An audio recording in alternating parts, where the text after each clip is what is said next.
So I think we can all agree that Saturday 259, it showed us a lot about different fighters, but I think the only person it didn't show us absolutely anything on was Amanda Nunes, because everything she showed, we already knew. She really showed her dominance in the women's division. So the question is, and it's going to be the biggest question on Amanda Nunes really, is who is next?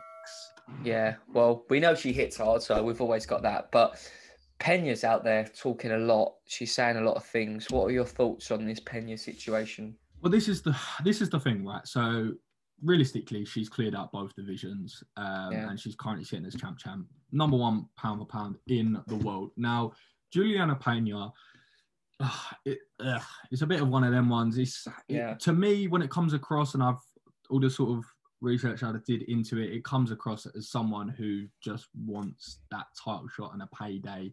Whether she believes what she's saying, I'm not sure. She's currently sitting at number 6 in the bantamweight division on a 10-4 record, so not sort of... Yeah, nothing to write home about. Not a blazing sort of record that you're looking at.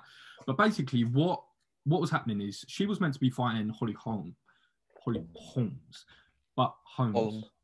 I hate pronouncing that word. Yeah, it's weird. Holly Holm. I feel like it's like a name of a piece of furniture in IKEA. Do you know what I mean? I feel like, Holm. But she was meant to be fighting Holly Holm, but she pulled out with a kidney issue, I think she said. But she came out pretty much. Was it that? Am I right in that? Yeah, she had loads of stuff going on. She just weren't well. It was like a stomach kidney issue. Right. So she came out and basically said about Amanda Nunes, this is that I am her kryptonite. She said she doesn't want to fight a wrestler and a grappler like me, and she's been facing nothing but strikers since she won the title. And then in sort of that was a little while ago, and basically Nunes said after her win, I think it was, after her win on Saturday, she basically came out when she heard these Peña things and said she needs another fight, she needs like another win or whatnot. To which Peña responded, and which is sort of fair enough at this point. She said she didn't ask Spencer, Anderson, Holm for another fight. She took the fight on. But I personally think it's a very, very fair point, because she's on a 1-fight winning streak at the moment. Yeah. And she's been very inconsistent. So, I mean, you don't just get a title shot. They're not handed out. I mean, in her situation, I think she may be forced to it just because there's no one else. But you can't have a spotty record of like, lost win, and then go, right, I'm going to fight the pound for pound of all time. It's not how it works. Nunes is in a position where she can sort of call shots like that. Yeah, do you know what I mean? She's elevated to that status where she's just like, no, like, I'm not going in a camp for you. Earn that.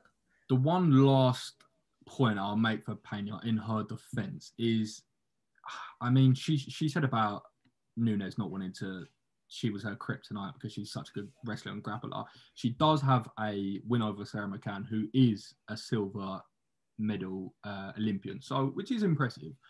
But what have we seen from Amanda Nunes? I don't think the woman has a kryptonite as such. Like, no. What is her kryptonite? Yeah, like she can beat you everywhere. She can hurt you on the feet, and she's more than capable of submitting you. She's so well-rounded, and she's just so dangerous and violent. So, like, I think a lot of that is sort of her telling herself that she's Nunes' kryptonite, as opposed to actually believing it. When she gets 100%. In there with her, I think that it will be apparent the difference in level of skill. Because we're not just talking about someone either that is just very good or is being very dominant. She is still a black belt in judo and BJJ as well. So yeah, she's no fool. She can mix it up. 100%. Like the other day, I think it was DC or Bisping, one of them. They said they wouldn't mind seeing Nunes fighting some. They said they wouldn't mind Nunes fighting some like top 15 ranked men, and I wouldn't be against it. It's getting to that point now, you know. Like I thought the exact same thing. Because what can you do? Yeah. Do you know what was a funny moment in the post-fight press conference? Go on. There was like, oh, it must be hard to get girls in to like imitate Megan's style because obviously she's so tall for a woman. She was like, oh no, I have a guy training partner that does it really well, gives me good looks, and I know for a fact that she knocks out men in the gym. Like that is 100%. A fact. That is a fact. I had to laugh at the exact same thing because I picked up on that as well. When she said about it, she was like, "Oh no, yeah, no, we got a few blokes at the gym about that side." Yeah, So I was just laughing. It's when she said it casually. She's like, "Oh yeah, he gives me a good look. He's a really good training partner." I was like, "Oh, he."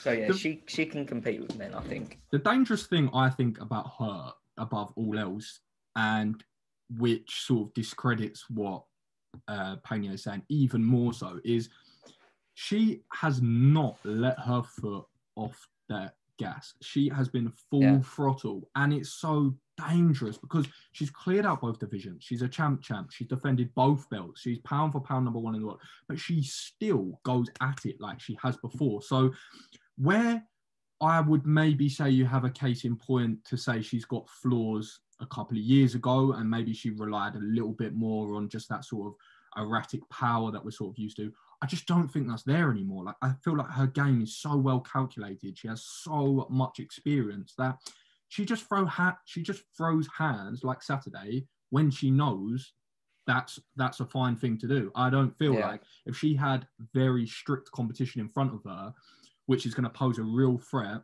on the feet, I don't think she behaves like that. I just think she's too well-rounded now, and I just think she goes too hard. I just think she's too experienced more than anything. The level, she's just the gap. There's just such a gap, and it's not closing. It's getting bigger on her part, you know.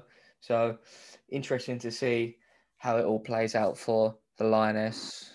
And you know what the beautiful thing is. You know what the beautiful thing is. Tell me what it is. We're gonna find out. We're gonna find out. Love and peace from Casual's Corner.